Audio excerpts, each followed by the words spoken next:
I'm Tom, and this is James. James from Epic Game Music, and I make game music epic. The video game music used to be all like square waves and other simple sounds, so if you wanted to make something sound like rock, you had to kind of imagine it like it's a guitar. So we decided to pick out our top 10 songs that actually would sound great on a guitar, and these are our top 10 retro riffs. Doodly-dee!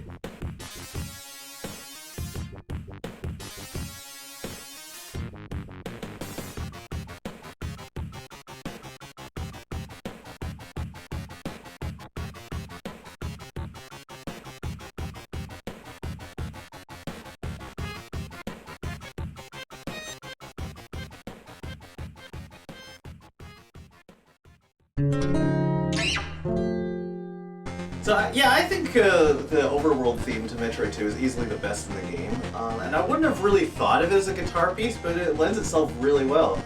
No, it does lend itself very well because it's very 80s inspired. Like it just has that sort of airy, long, drawn-out notes. But you know, it sounds very guitarable, and the arpeggios in it really tie that work together and, you know, bring a guitar presence to it, like 100%.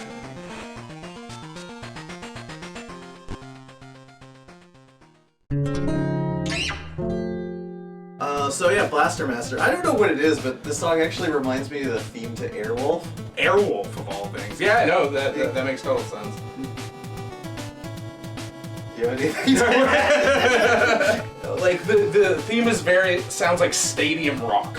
You know, it has like it's very swinging and driving, has that big sound, and like most people, I think if they were making a top 10 list, they would probably put like the Area 1 music, which is like most people know that because that's how far people could get. No one could really get to the second level, but you know, once you hear that, it fits the area perfectly too, because like.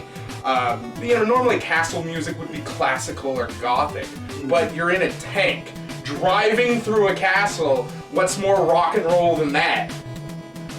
Yeah, I'm a big fan of Naoki Kodaka.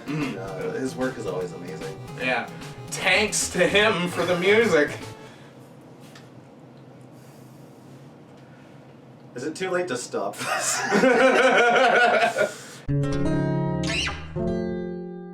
Okay, so Batman's Stage 1 music. Oh my!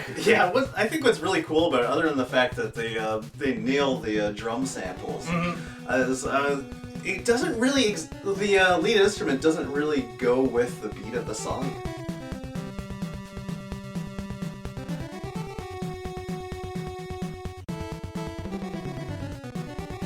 You know, what's really interesting about this song just in general is that, you know, it starts off very, not calm, like, you know, it's still driving, but, you know, there's not much there, but then the lead kicks in, and, you know, it just kind of ramps up into this amazing extended solo. Yeah, exactly. The song just gets so huge halfway through that it's just so impressive, and then it just sort of cuts off and, you know, starts again, and, like, I don't know, it's just very, very genius. Yeah, I agree. Yeah. And, like, once again, when I'm thinking, like, Batman, this wouldn't be the first thing that comes to my head, because, like, Batman's very cinematic, but it works very well in the game world, because it's just driving you forward. It's just one of those songs that keeps the pace. It shows you what's going on screen, but sonically. Yeah, it's the first level. You want to start by like getting the player like really pumped up. Yeah. And then ease into the more like moody stuff in the later levels. Yeah, exactly. It does that fantastically. More brooding Batman songs, you know?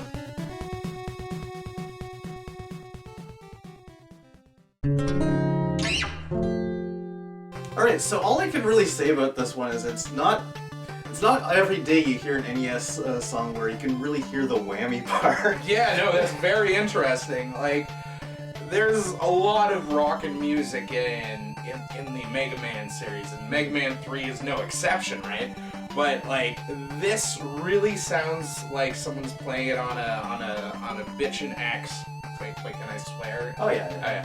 On a bitchin' X, and like, I don't know, it just really comes through like just right from the start. Like, the intro almost sounds like Crazy Train. It has that repetitive like to it, and then it kicks into the main song, and it's really interesting because it's a call and answer line. So it's like two different guitars dueling with each other, right? Like they're spinning around each other like a top. like a top. Yeah, that's right. And they're way ahead of the game on that one. Now I'm gonna listen to Crazy Train again because I want to hear the similarities. It's not quite the same thing, but it's the same idea, you know, right. that repetitive riff.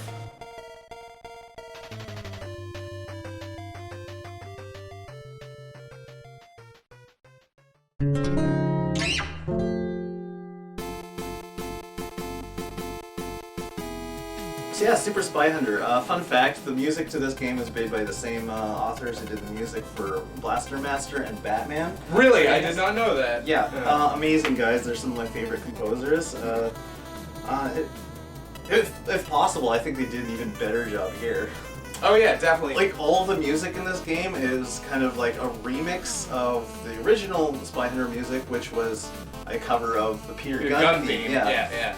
And you know, that's where you take like the most from, is like, that's when people think Spy Hunter, it's like the Peter Gunn theme. And then they have this, which, you know, starts almost like metal. You have this dissonant chord that's like very heavy and confusing, and you're like, what's gonna happen? And then it essentially turns into a funk song almost, which, you know, I don't know, that's just status quo with, you know, old spy movies, your old James Bond, your old Get Smart, you know, car chases and, like, you know, all types of exciting stuff like that. So yeah, it does a very good job, and it sounds great. Like, if it were played on guitar, it would sound amazing, because you have the, you know. Yeah, exactly. Yeah, it's weird because I wouldn't have thought of the spy stuff as being funky, but it just kind of works. Yeah, it's just that, because, you know, secret agents, you know, they're professional, but they're cool and, you know, suave and jiving about.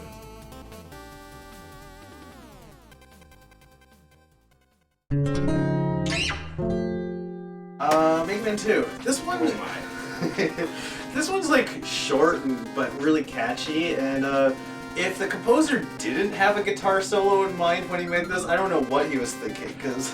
Yeah, there's everything there that is a guitar solo. You have, you know, the descending runs, you have, you know, the wild squeals, and you have, like, the hard melodies in it. I don't know, it just really kicks like that. And it kicks really well, especially because you have that, like, slow intro, the intro to the title screen, where it's slowly just coming up, and then it gets faster and faster and faster, which is a hard thing to do on the NES software, too. Yeah.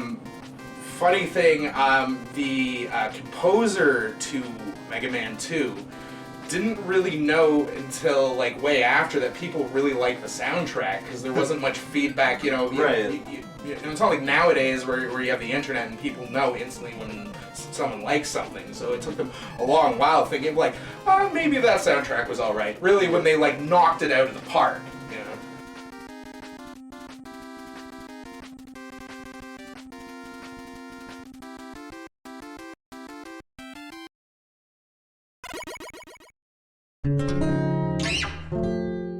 Link's Awakening. Yes, Link's Awakening, Telltale Heights. A lot of Zelda music was based upon spaghetti western music, actually. Like, I didn't even know that. yeah, it is like the Yeah, oh, I hear it now. Like... Yeah, you hear, like, you know, in the OG Zelda, that title screen, that's supposed to be a spaghetti western type of thing. You know, that's what was going through his head. I can, like, now that you mention it, I can kind of hear a little bit of Good, the Bad, and the Ugly in this one. Yeah, and it's like very galloping too. You know, it sounds like you should be riding horses to it. But, like, the thing that really stands out in this song to me is one of the arpeggiated guitar lines that's going like that. It almost sounds like Thunderstruck. It almost sounds like AC/DC. Like Angus Young should be finger tapping it on a cliff somewhere as you're exploring the mountain in Zelda, or like riding a horse while finger tapping, or or something like that. But yeah. So with those two things, like it makes it very rock and roll, and it makes it very very guitar worthy because you have the galloping, and then you have the tapping guitar line, driving through it.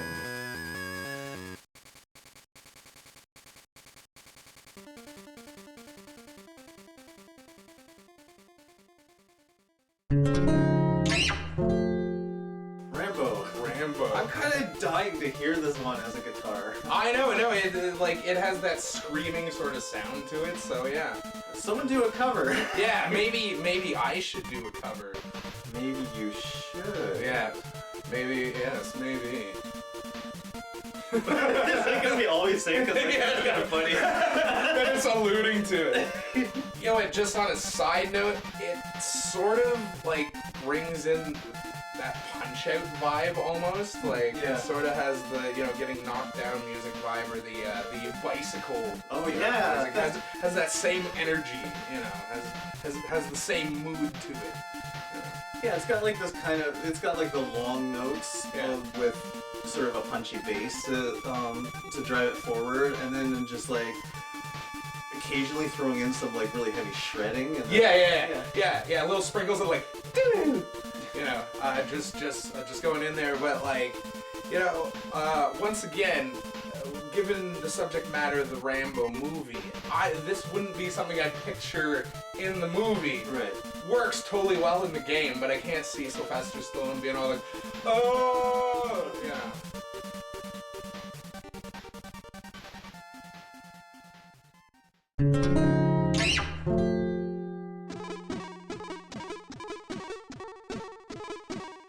So yeah, you probably know Double Dragon best as the NES game, or maybe the arcade game that came before. Probably not this dud of a Commodore 64 port, but I think it has the most rocking version of the Level 1 theme from the original Double Dragon.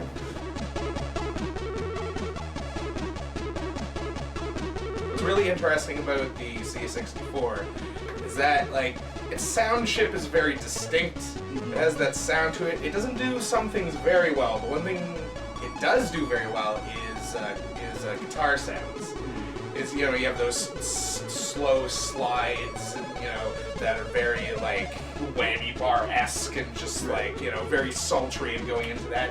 And most of the solo part of this song takes advantage of that. Right, so like it takes a little bit to really get into it, but like the composer really like took some fun creative liberties in how he did this, and it just like becomes like an entirely new song like halfway through.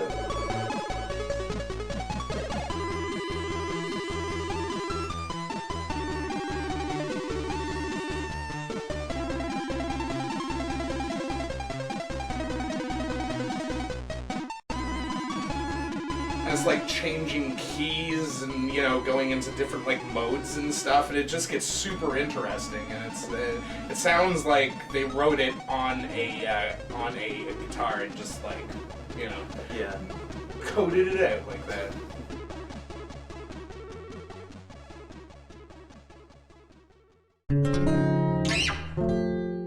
James, I think you once referred to Silver Surfer as the champagne of NES music. Yes, it is the champagne of NES music.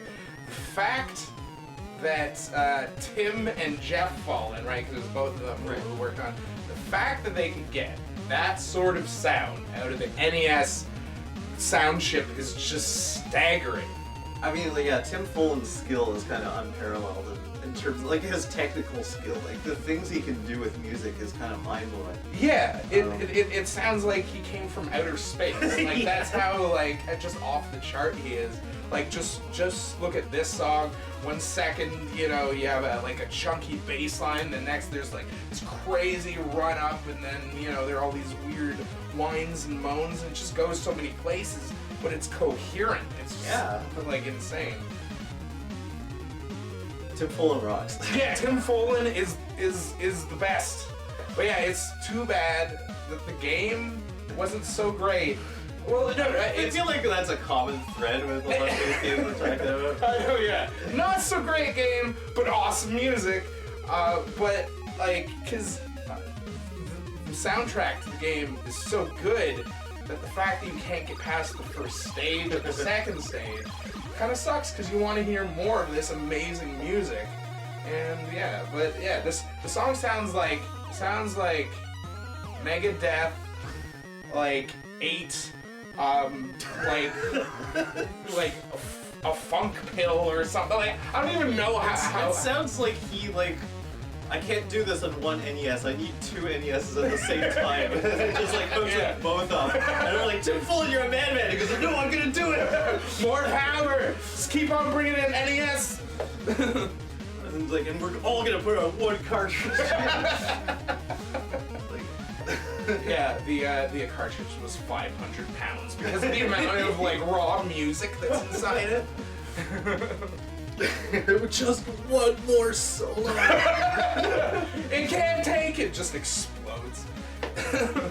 Alright, well, thanks for watching. I'm Tom, and you can watch James' stuff over on this channel, Epic Game Music. Yes, Epic Game Music. So come check out some hot video game covers you're gonna love.